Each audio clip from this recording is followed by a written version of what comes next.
சென்னை அயனாவரத்தில் மன வளர்ச்சி குன்றிய கல்லூரி மாணவி ஒருவர் பாலியல் பலாத்காரம் செய்யப்பட்டுள்ள சம்பவம் பெரும் அதிர்ச்சியை ஏற்படுத்தியுள்ளது.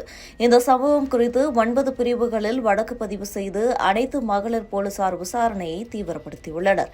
பெண்கள் மீதான குற்றங்கள் நாளுக்கு நாள் அதிகரித்து வருகிறது. குறிப்பாக சிறார்கள் மீதும் மாற்றுத்திறனாளிகள் மீதும் இந்த குற்றங்கள் அதிகரித்து வருகின்றன. எதிர்ப்புகளை காட்டாத அல்லது வன்முறை நடந்தாலும் வெளியில் சொல்வதற்கான தைரியம் போதாத பெண்கள் இலக்கு வைக்கப்பட்டு வன்முறைக்கு உள்ளாக்கப்படுகின்றனர்.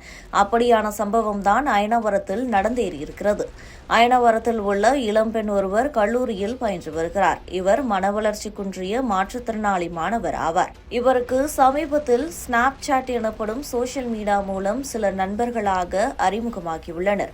இவர்களுடன் தொடர்ந்து பேசி வந்த இளம்பெண்ணிடம் சில நாட்கள் கழித்து நேரில் சந்திக்க வேண்டும் என்று கூறியுள்ளனர். இதனை நம்பி சென்ற மாணவி பலாத்காரம் செய்யப்பட்டுள்ளார். தனக்கு நேர்ந்தது குறித்து பெற்றோரிடத்தில் மாணவி கூறவே அவர்கள் போலீசில் புகார் கொடுத்துள்ளனர். புகாரின் அடிப்படையில் விசாரணை தொடங்கப்பட்டிருக்கிறது. முதல் கட்டமாக ஸ்னாப் சாட் மூலம் பழகியவர்கள் மீது 9 பிரிவுகளின் கீழ் வழக்கு பதிவு செய்யப்பட்டுள்ளது. விரைவில் குற்றவாளிகள் கைது செய்யப்படுவார்கள் என்று போலீசார் கூறியுள்ளனர். அயனாவரத்தில் மாற்றுத்திறனாளி மாணவிகள் மீது வன்முறைகள் நடத்தப்படுவது இது முதல் முறை அல்ல. ஏற்கனவே செவித்திறன் குறைபாடுள்ள மாற்றுத்திறனாளி மாணவி ஒருவர் இதேபோன்று பாலியல் வன்கொடுமைக்கு உள்ளாக்கப்பட்டிருந்தார்.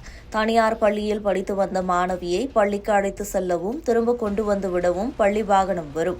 இந்த வாகனத்திற்கு அழைத்து செல்ல மாணவி தங்கியிருந்த அபார்ட்மெண்ட் லிப்ட் பணியாளர்கள் உதவியுள்ளனர். இப்படியாக மாணவிக்கும் குற்றவாளிகளுக்கும் தொடர்பு ஏற்பட்டுள்ளது. இந்த பழக்கத்தை பயன்படுத்தி மாணவியை லிப்ட் பயணியாளர்கள் முதலில் பலாத்காரம் செய்திருக்கிறார்கள்.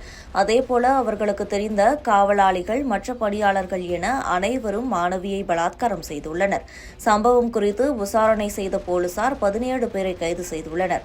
இந்த சம்பவத்தை தொடர்ந்து தற்போது மற்றொரு மாற்றுத்திறனாளி மாணவியும் பலாத்காரம் செய்யப்பட்டுள்ள சம்பவம் பெரும் அதிர்ச்சியை ஏற்படுத்தியுள்ளது.